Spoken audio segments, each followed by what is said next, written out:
Still on your newspaper review on Cactv. So our first story on the Punch newspaper says Emefiele lawyers condemn DSS wonders clash as family protests re-arrest. Condemnation as trailed the conduct of the Department of State Service at the Federal High Court in Lagos on Tuesday during the court appearance of the suspended governor of the Central Bank of Nigeria, Godwin Emefiele. So still on the Punch newspaper, we have Oshomole apologized to Senate over looting comments. The lawyer representing on Edo State, Adams Oshomole, has apologized to the state for allegations of vandalism leveled against the colleagues. Now, this is a story that we also find in the Punch newspaper. So quickly, Engineer, do you have anything to say as regards the first story we read on the Punch newspaper?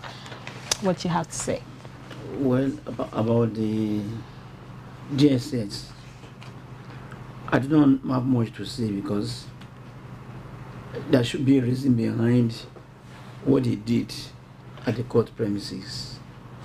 And since I'm not a member of the DSS, you can't say much to say on that. You know, DSS is an organ of the government, that is security agent of the government.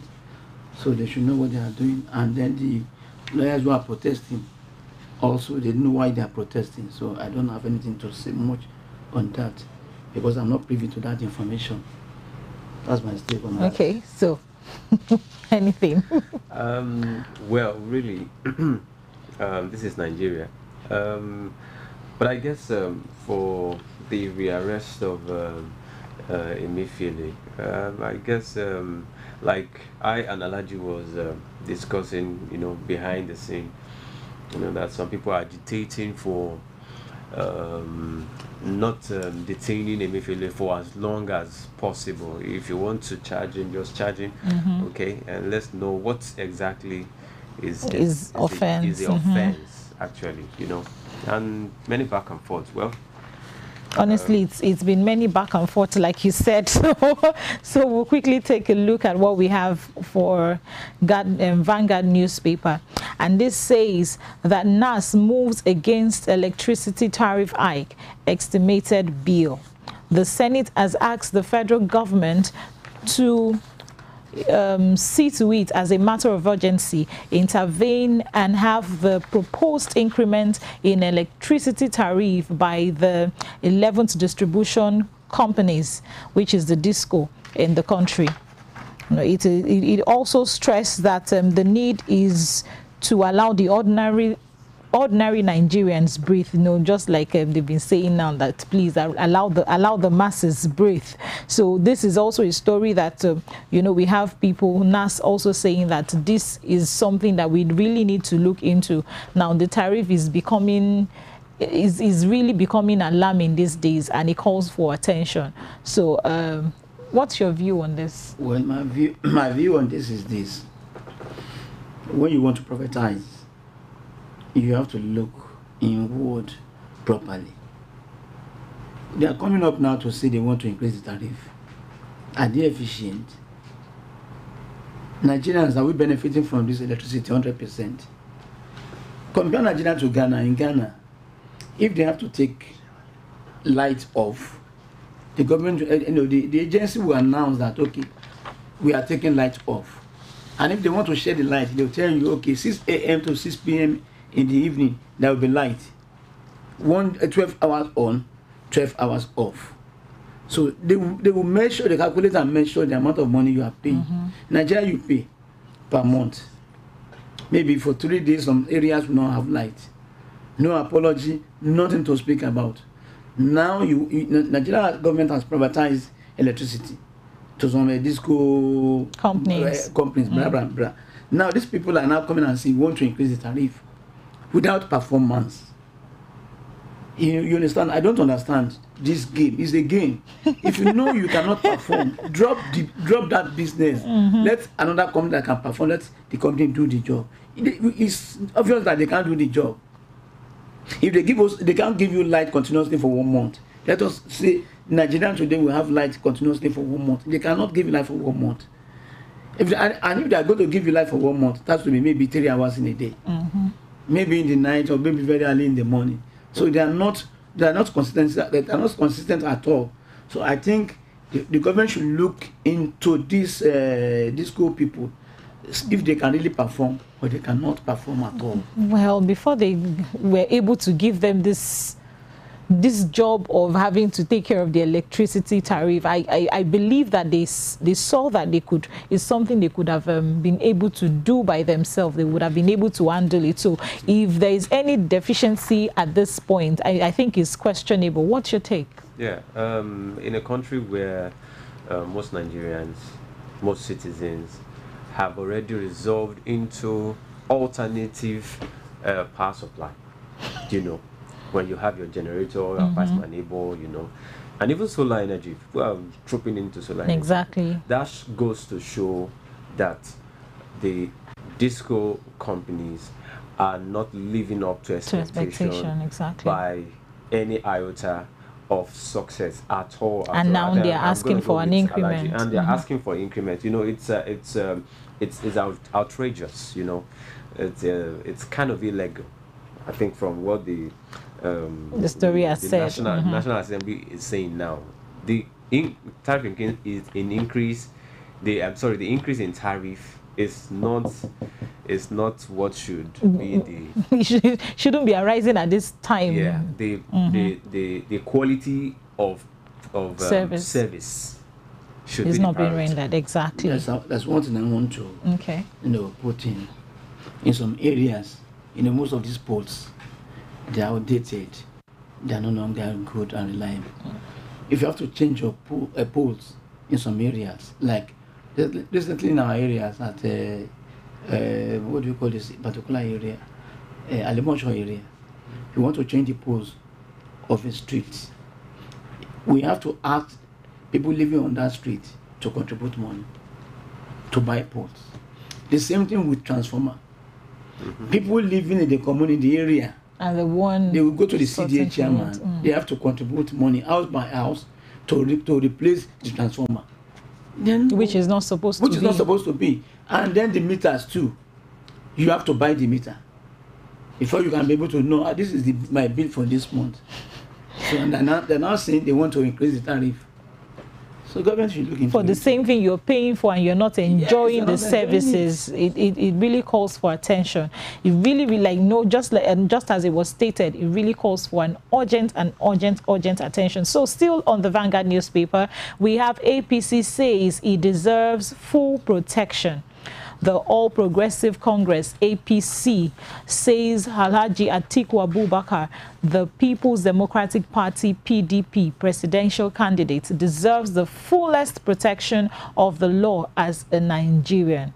Mr. Felix Moka, the party national publicity secretary, says this in a statement on Tuesday I think this was in Abuja while reacting to the recent failed attack on Atiku's Yola fence. Okay, that's so that's another story still on Vanguard newspaper. So what's your take?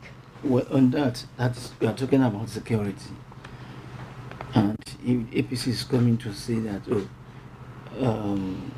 we have to look into the matter. Well, I don't have much to say on that, because Nigerian politics, we see politicians as liars. We don't see them as people who are honest. Maybe time will tell. Maybe that attitude will change, and maybe Nigeria will now have different opinion about politicians. But if you are now saying that because some people went to Atiku's house, though Atiku was not there, what about other Nigerians that people have been going to their houses? What about Nigerians that have been kidnapping on the road? I don't know what to say on these politicians. So whatever is happening to politicians, should be solved by the politicians. Okay. Do you have something to contribute to that? Seriously, I think I'll go with Alaji with one of the points that every Nigerian's life counts. Exactly. Every life counts. It doesn't mean if it is Atiku, if it is somebody else high up there.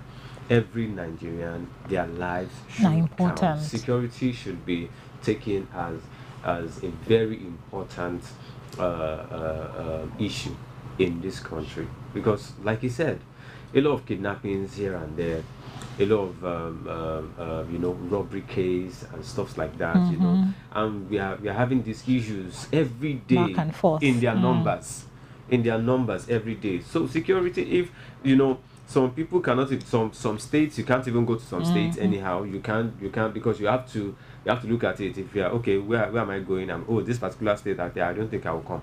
Okay, and businesses are going down because of security. Exactly. Businesses are going down, economy is going down because some people cannot even transact the way they should for fear of herdsmen. They can't even go to the farm. They can't even go to the farm. Security is so down, you know. It's so bad. Okay, but my point is the fact that they have to, you know, be particular about the Yola residents is something to, you know, it's questionable. So we'll go for a quick break, and when we come back, we'll look at the more stories that we have, and these ones will be taken from the Sun newspaper. We'll be right back shortly.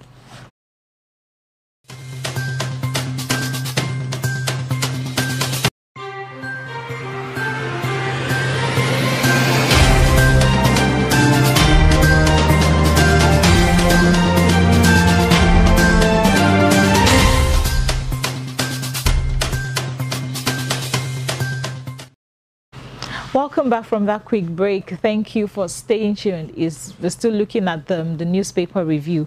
So the next story we'll take is from the Sun newspaper, and this one says NAD finally declares indefinite strike.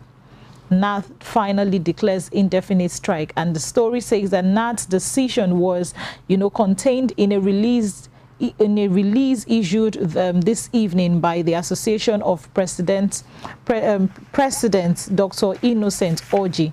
Dr. Innocent said that NED was making an 8-point demand, among which are the immediate payment of the 2023 MRCF, immediate release of the circular 1-on-1-for-1 replacement.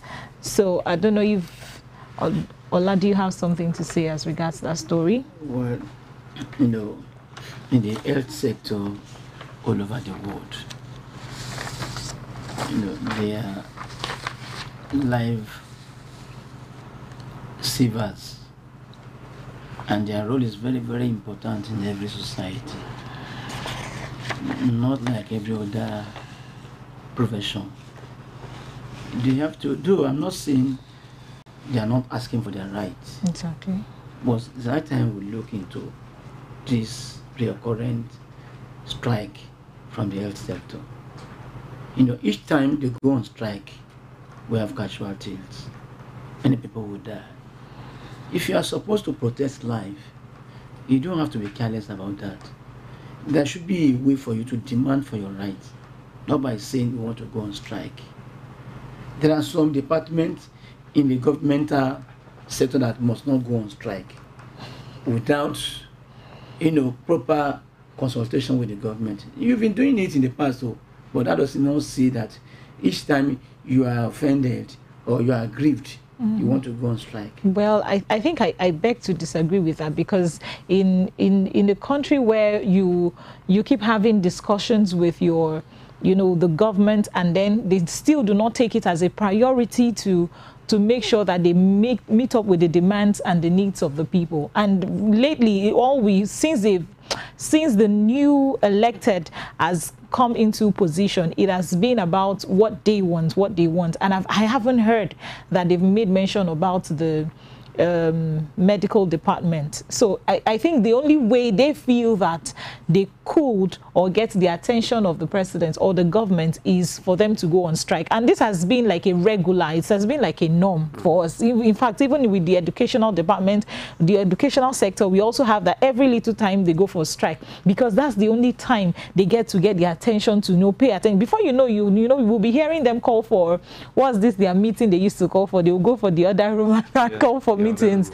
So I feel that for them to call for strike, it's because they have not been getting the attention. Nothing has been said so far, and so I don't know if you have something to say as regards seriously, that. Just like you said, I would not want to go. I've been going with Alaji. I've been going with you since, but I'll not go with you on this one. A worker is liable or is entitled to his pay.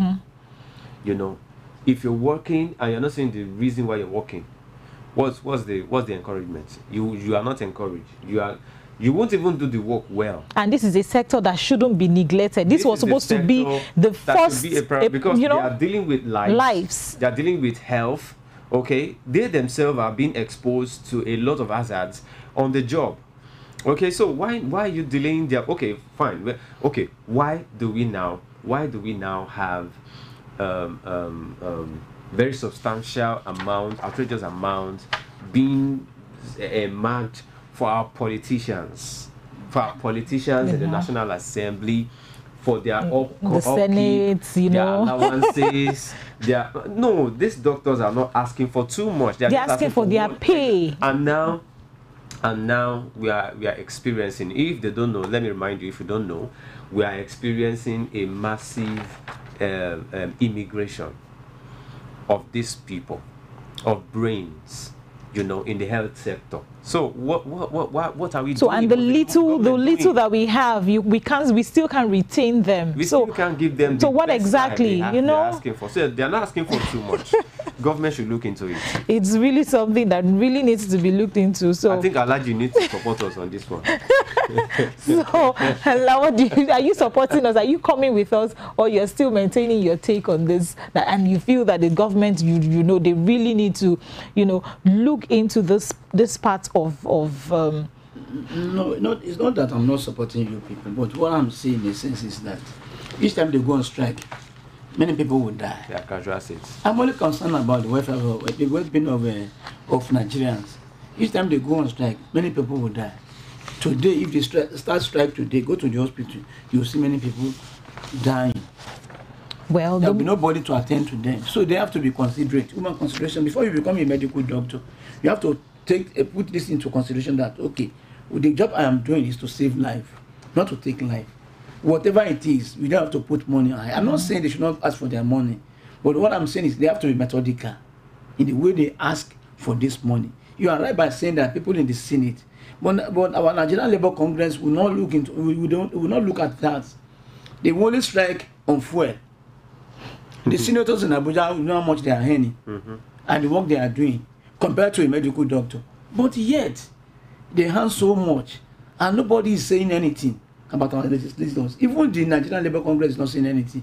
Anytime there's a hike on a fuel price, they go on strike. What about all that difficulties we have in the country? Yeah. That has to be solved. Exactly. That's what I'm saying. I'm not against that the medical doctor should not get their enumerations. Well, I still believe that before they decide that they want to go for strike, I'm sure that they always have informed them beforehand, and not just wake up one morning and say that we are going for strike. There's always a pre-information, and it's because our government are not paying attention to this. So maybe perhaps if they go for this strike, they would value the lives of people and say, okay, because of the lives of people, if our government value the lives of people, the moment they hear that these people are going for strike, they should do something immediately. But still, they won't do something immediately. They will just, we'll call for a meeting, we'll have to sit down and have a table talk and all of that. Well, I really pray God help us and intervene in this, because we really need the help of God. But you should know that in the past, it has happened before. I think maybe during the regime of Fashola in Lagos State. And what did he do? Many doctors were sacked. They were replaced by young doctors. Because you understand the economic situation of Nigeria now. What they are demanding for, like I said, is their right. But look at the timing now.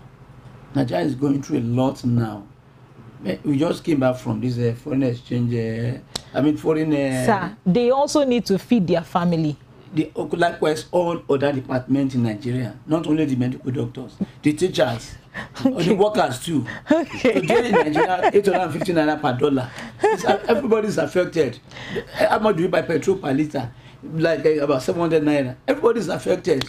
Truly, everyone is affected. The money is even not enough, but the little they are paying, let them get it when the time is right. They are not asking for much. Now, okay, which is better? Is it to have them leave, or have retained them, make sure that they are still doing their job? I would have wanted to ask that, why are they going on strike? Are they going on strike for increase in their salaries, or their salary not being paid as at when due? Not being paid as not being paid as at when due. So what are we now? It's they are asking for their entitlement. Their rights, for crying out loud. And we want to implore the government, please, they should just give these people their money. They are entitled to it. That's their right. Yes, thank you guys for that insightful contribution. So we'll go for another quick break. When we come back, we'll look at the topic that we have for discussion today, and this is the part that I love so much. So stay tuned and go nowhere.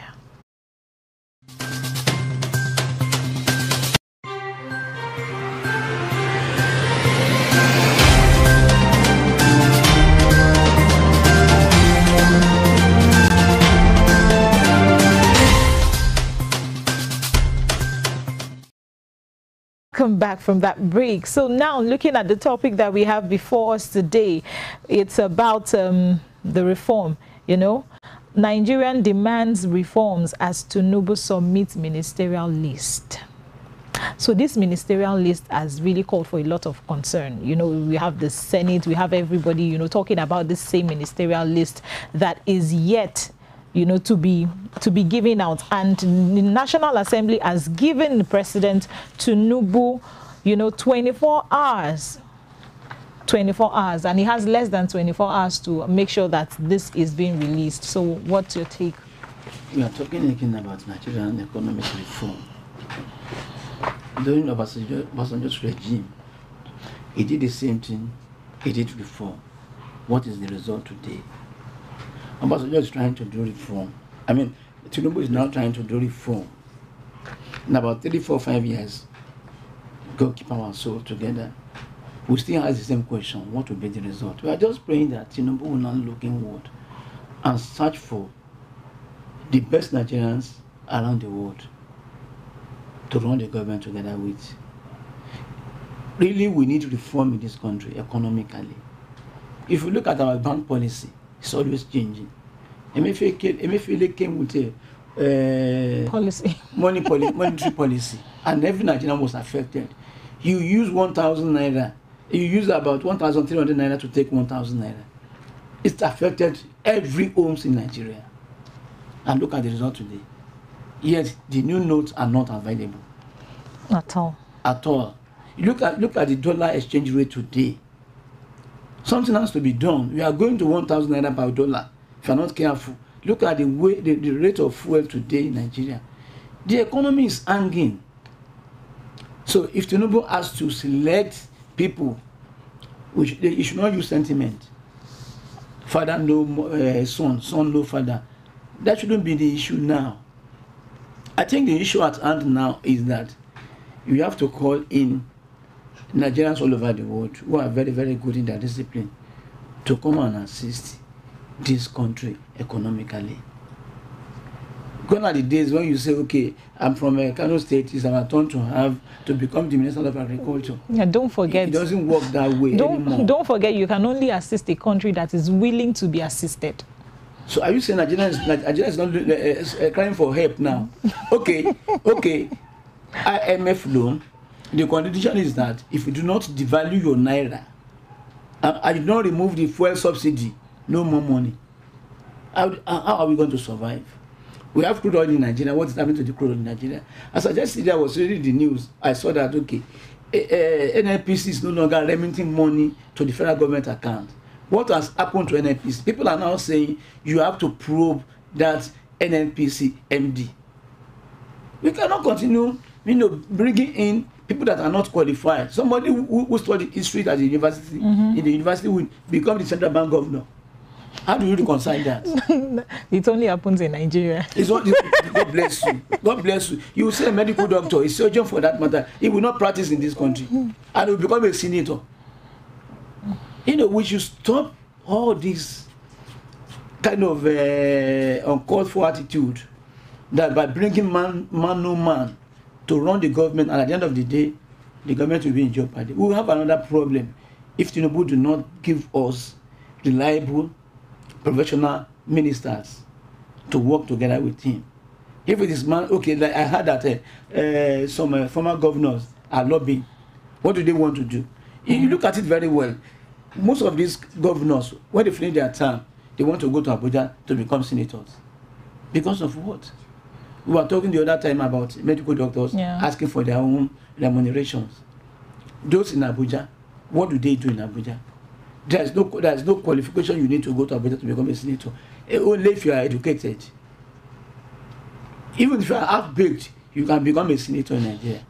But an half-baked person cannot become a medical doctor. Exactly. Now they are demanding for their own entitlement.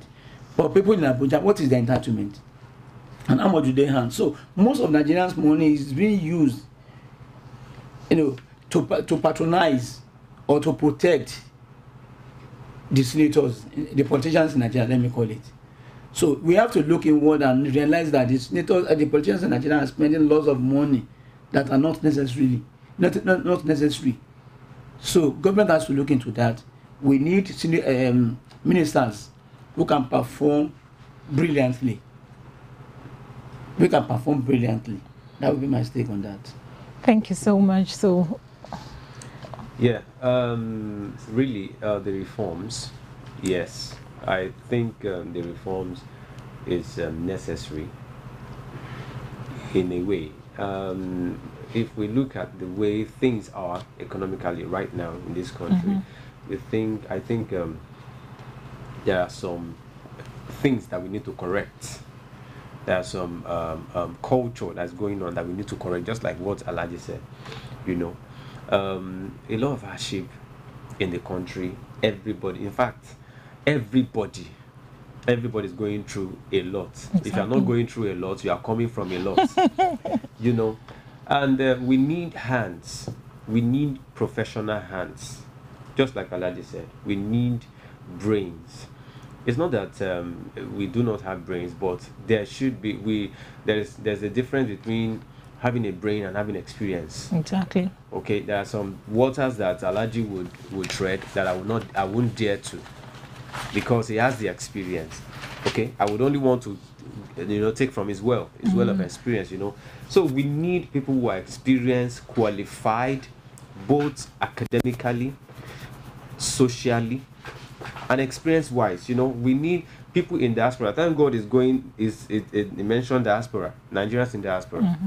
Okay, now we are having, the other time before we went on break, I mentioned that we are having many of our intellectual Nigerians moving over to the abroad, to look for greener pastures, and we are losing elites. Intellectual elites, good hands, capable hands every time. So we need to, government to the reform. If the reform is going to benefit Nigerians, that is if the reform will benefit Nigerians, and they have to sit down to look at it very well. Not a reform that you just not a reform of rocket science. Let's just try this, try and error. No, we have to look at it. We have to sit down and look at it. We count the costs. Pardon me to mention this. Our holy book says, if a man wants to build a house, you first of all count the cost before you go into it. You can't just say, I want to build a house. You're not thinking of the land you want to buy. You're not thinking of the survey. You're not thinking of government approval. You're not thinking of, and you just start building. That's why you have some people build and government will go there and pull it down. Or if government doesn't put it down, it collapses. So this reform is good, yes. It's a good call, yes. Yeah. Nigerians in diaspora, yes. But we also need to sit down and look at this reform, not just put in reform. Look at the reform that our dear CBN governor, former CBN governor, put forward, the redesigning of the Naira. And it has caused a lot of houses, and the cost effect, the effect is still telling on many Nigerians, even up to now. Do you understand? Thank you so much. These reforms, fine, but let's sit down and look at it critically. Thank you. All right, thank you. I want to add something to it in terms of palliative, because of Nigerian situation now. I do not see how Nigeria would react to any monetary reform that will not bring support to homes in Nigeria. Okay, when you look at it, that it is very difficult for you to purchase a bowl of gari. If you are going to look into subsidy, there are many areas in the world where government will put in subsidy when you want to do reform. One aspect is transportation. If you cannot control transportation in your society, you cannot govern. The government has lost it if you can't control transportation. For example, in Lagos, every morning, go to the bus stops and see people going on for buses. If there's subsidy on transportation, you provide buses for workers, for students. The same thing on agriculture. If you want to put subsidy, there's no way you can remove subsidy totally. You can remove from petroleum and put on agriculture and put on education. Of course, the government is saying, okay, I'm giving out loans, student loan. Let us see how that is going to work. It's a very good thing. It's a very good step. But whatever policy you want to bring into the society now, you have to consider the welfare of the people. Masses. Would they react positively or negatively? Now Nigerian Labour Union is saying that by August 3 or so, they will go on strike because of they don't care for that the palliative. I'm talking about 8,000 naira for 20 million homes. How many of us are in Nigeria? So you see, the situation now is very, very dicey. The government has to sit down and take a very bold step on this subsidy. If you are removing subsidy from fuel, put it on agriculture, put it on transportation, and put subsidy on education. So you can minimize the effects. You can minimize the suffering of the people. That is, you are now, my salary is 1 million naira per month. You want to be paid, you want to put subsidy, you want to remove the subsidy, so I won't be able to buy anything again with my salary, but you are giving me agricultural benefit of food. I'm buying from government market. Now, a tuber of yam is about minimum about 1,000 naira for a small size of this 1,000 naira. How do you go about that? Which can't even feed the family. Yeah, so we are not talking about petroleum alone.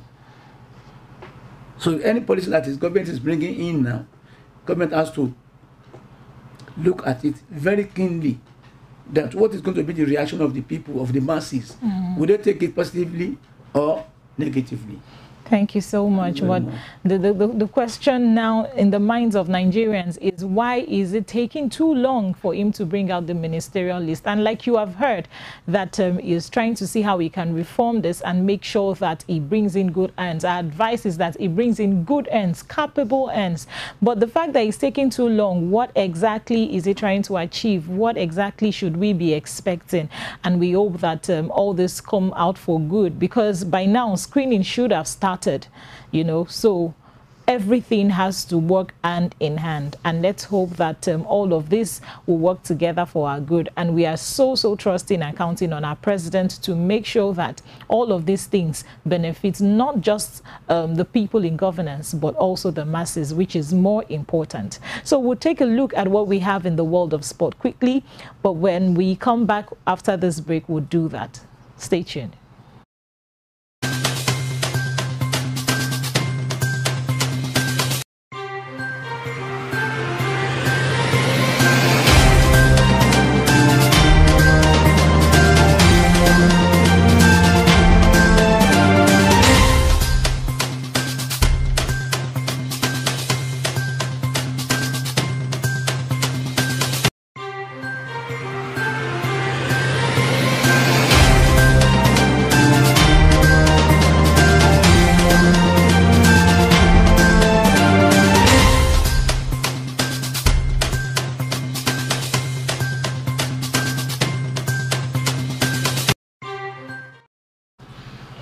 Okay, so let's hear what we have in the world of sport. Could you help us with that? Okay, thank you very much. The world of sports, PSG to offer Osimhen 43 billion naira. PSG to offer Osimhen 43 billion naira. Nigerian striker Victor Osimhen is expected to earn 50 million pounds, which is equivalent to 43 billion naira, if he makes the move to French giants Paris Saint-Germain in this transfer window. That's from Punch newspaper Extra Sport. Score goals. Gusau charge Falcons. President of the Nigerian Football Federation, Ibrahim Gusau, has rallied the Super Falcons to carry the mantle of Africa's pride and keep Africa's hope alive as they get up to face co-host Australia in their crucial second match of the FIFA Women's World Cup finals on Thursday. That match is going to happen tomorrow. So the president of the Nigerian Football Federation is asking the Super Falcons to score more goals and book a point in the ongoing tournament. Yeah, thank you so much for that. And that is all we have in the world of sports. And I really, really wish our Super Falcon women, we wish them well, all the best. We trust. In fact, we're really, really counting on them at this point and making sure that they make us proud as just they've been. You know, coming this far, it shows that there is a progress. So we really hope that... yeah, of course. We really hope for the best. Hey, and hey, to hear that Osimhen is going for, that's a lot of money. You know, sometimes when you hear such amount of money, your ears begin to itch and you're like, okay. I wish I was a footballer. And then that's the point you say, okay, my kids, I must make sure that my kids, you know, at least one of them goes into football. You know, it's quite interesting that this is another part of entertainment that we long for, and we're so, so proud of Nigerians that are making us proud in Nigeria and also in diaspora. So on this note, we'll call it a wrap. So, Engineer, what do you have to say? What's your last word for the people? Be Nigeria. By Nigeria. And you, what do you have to say for you people? Okay, I would like to say to every Nigerians right there, if you're watching us, please keep hope alive. There's a light at the end of the tunnel. Thank you so much, guys. Thank you for being a part of today's newspaper review, and I hope you enjoyed yourself and you also have you know, detailed information just as we have. So it's a wrap from us today. Till we'll come your way, same time, same station. I remain Modut Dominic. So remain blessed.